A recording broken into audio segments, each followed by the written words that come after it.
Hello दोस्तों, आज हम आपको बताने वाले हैं कि पुली में किस तरीके के अरेंजमेंट होते हैं। पुली लगाने के लिए, लॉकिंग करने के लिए क्या-क्या तरीके होते हैं। तो यहाँ पे मेरे पास 2 पुली हैं, जिसमें एक में कीवेज बना हुआ है और दूसरा जो हमारे पास पुली है, उसमें अंदर जो है प्लेन है। इसमें हम टोल लॉक क्लैंप या फिर टेपर लॉक की मदद से हम इसको टाइट करेंगे। तो 2 मेथड हम दिखाने वाले हैं, पहला है कीवे वाला और दूसरा है टेपर लॉक वाला। तो यहाँ पे आप देख रहे होंगे जो मेरे पास है वो टेपर लॉक है। ये जो टेपर लॉक है वो 32 इंटू 36 का है। मतलब कि जो इसकी आईडी जिस पे ये बैठेगा वो 32 शार्प डायमीटर रहेगा और ओडी मतलब कि जिसमें पुली के अंदर ये जाएगा वो 36 डाया की रहेगी। तो यहाँ पे देखिए अरेंजमेंट किस तरीके से रहेगा, इसमें मेरे हाथ में ये रखा हुआ है और किस तरीके से देखिए अरेंजमेंट रहता है इसमें मैंने आपको दिखाया हुआ है। जैसे कि बैक टू बैक बियरिंग लगती है ना टेपर, आपने देखा होगा टेपर रोलर जो बेयरिंग होती हैं बैक टू बैक कैसे लगती हैं, उनमें जो टेपर हिस्सा रहता है वो अंदर की तरफ रहता है। मतलब कि जो कम डायामीटर वाले हिस्से होते हैं वो आपस में मिलते हैं। वैसे ही सेम इस टेपर लॉक पुली को जब हम लगाते हैं तो वैसा ही अरेंजमेंट सेम हम इसमें करते हैं। पुली को डालते वक्त हम ये ध्यान रखेंगे, पुली में जब ये डालेंगे तो ये बैक टू बैक लगी हुई हो, जिसके कारण जो हमारी लॉकिंग होती है वो प्रॉपर होती है। तो देखिए इस तरीके से हम इनको डाल लेंगे। देखिए टेपर इस तरीके से है। तो यहाँ पे टेपर हमारा अंदर की तरफ करके हम दोनों छल्लों को वन बाय वन डाल लेंगे। डालने के लिए देखिए ये बहुत ही आसानी से ये चले जाएगा पुली के अंदर, क्योंकि ये अभी नॉर्मल कंडीशन में है। अभी ये विद नॉर्मली क्या होता है कि जब नॉर्मल कंडीशन में अभी रहता है तो ये बिल्कुल लूज़ रहता है, ओडी पे भी और आईडी पे भी। तो ये आराम से शाफ्ट में भी चले जाएगा जो इनर रिंग है, और आउटर रिंग पुली में भी आराम से चली जाती है। आप यहाँ पे देख रहे हैं कि पुली मेरे पास अभी ये उतना अच्छे से क्लीन नहीं थी, फिर भी उसमें जो ये टेपर लॉक है वो आराम से जा रहा है। अभी हाथ से ही पुश करके देखिए मैंने डाल दिया है। लेकिन ये जब एक बार लॉक हो जाता है तो इसको फिर ये बहुत ही टाइट रहता है पुली में, पुली आपकी लॉक कर देगा शाफ्ट के ऊपर। तो लेकिन उसके लिए आपको आगे वाला प्लेट को प्रॉपर टाइट करना पड़ेगा। तो देखिए हाथ से ही मैंने ये डाल लिया है पूरा अंदर तक, आप इसको पूरा इंसर्ट कर सकते हैं। और दूसरा जैसे कि मैंने बताया, देखिए बैक टू बैक डालने के लिए इस तरीके से हम डाल देंगे। तो इस तरीके से दूसरा छल्ला भी हम डाल देंगे और दूसरा छल्ला डालने के बाद अब हमें इसको स्पिंडल शाफ्ट पे चढ़ा देना है। मतलब जहाँ पे भी ये लगने वाली है पुली उस शाफ्ट के ऊपर हम इसको बैठा देंगे।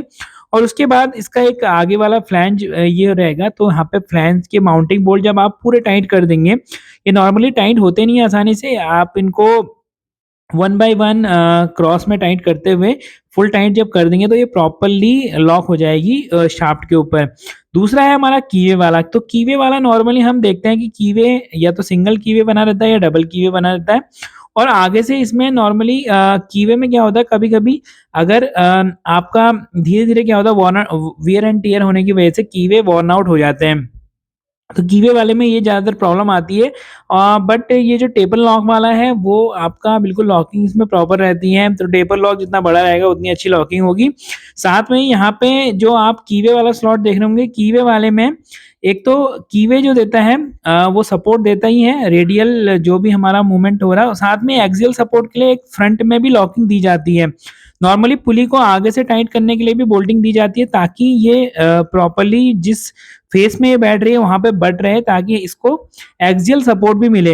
एक्सियल सपोर्ट मिलना इम्पोर्टेंट होता है। अगर आप फ्रंट वाला बोल्ट नहीं लगाएँगे, तो सारा लोड जो होगा वो कीवे पे चले जाएगा और कीवे उससे वियर एंड टियर बहुत जल्दी होता है।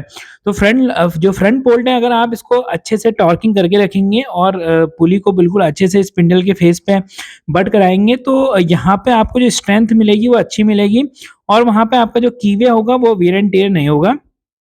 तो यहाँ पे मैंने आपको 2 पुली बताई। अभी मैं क्या करने वाला हूँ, एक्चुअली मेरे पास पुली जो थी वो 32 नंबर ऑफ टीथ की थी। अब मैं 28 नंबर ऑफ टीथ वाली पुली लगाने वाला हूँ। तो पुली लगाते वक़्त आपको ये ध्यान रखना है कि पुली के जैसे ही नंबर ऑफ टीथ कम होते चले जाते हैं तो उसका हमें स्पीड बढ़ानी पड़ेगी। अगर हमें मतलब कि रेशियो एक तरीके से चेंज हो रहा है। आपको पता होगा कि नॉर्मली एक ड्रिवन पुली होती है और एक ड्राइवर पुली होती है। तो ड्राइवर पुली वो होती है जिससे हम घुमाते हैं, ड्रिवन वो होती है जो घूमती है। तो नॉर्मली जो हमारा मोटर एंड वाला होता है वो ड्राइवर पुली होती है और दूसरे एंड का जो होता है, जो भी बॉल स्क्रू या कहीं पर लगा हुआ है, वो ड्रिवन होती है। दोस्तों यहाँ पे समझ सकते हैं जैसे कि यहाँ पे एक ड्राइवर एंड है, एक ड्रिवन एंड है। तो जो फ़ॉर्मूले के हिसाब से स्पीड की जो पुली का हम रेशियो निकालते हैं, तो यहाँ पे आप देख सकते हैं D1 into N1 equal to D2 into N2 है। तो जैसे कि N1 हमें निकालना है, N1 और N2 का रेशियो हमें निकालना है क्योंकि हम 28 की पुली अब लगाने वाले हैं। पहले जो थी 32 की थी, तो यहाँ पे जो था पहले N1 डिवाइड बाय N2 हो जाएगा D2 डिवाइड बाय D1। तो D2 तो हमारा फिक्स था क्योंकि हमने बॉल स्क्रू वाली पुली को नहीं छेड़ा था, तो वो 64 टीथ की थी। लेकिन हमने जो 32 के बदले 28 की लगाई हुई है, तो ये रेशियो 2/1 की जगह 16/7 का हो चुका है। तो यहाँ पे जो भी हमारा पूरा-पूरा जितना डिवाइड हो जाए उतना कर लेते हैं और 16 बाय देखिए पहले 2 डिवाइड बाय 1 करके हमारा एक रेशियो यहाँ पे डला हुआ था। जो हमारी रेक्स रॉड की ये मोटर थी, तो रेक्स रॉड के पैरामीटर में एक जगह पे रहता है जहाँ पे मोटर के गियर रेशियो डालने को आता है, मोटर और जो भी हमारा ड्रिवन और ड्राइवर पुली का। तो वहाँ पे हमने वैल्यू को 16 डिवाइड बाय 7 जैसे कि हमने निकाला था, तो 16 हमने मोटर की जगह डाल दिया N1 की जगह और N2 की जगह हमने 7 डाल दिया है।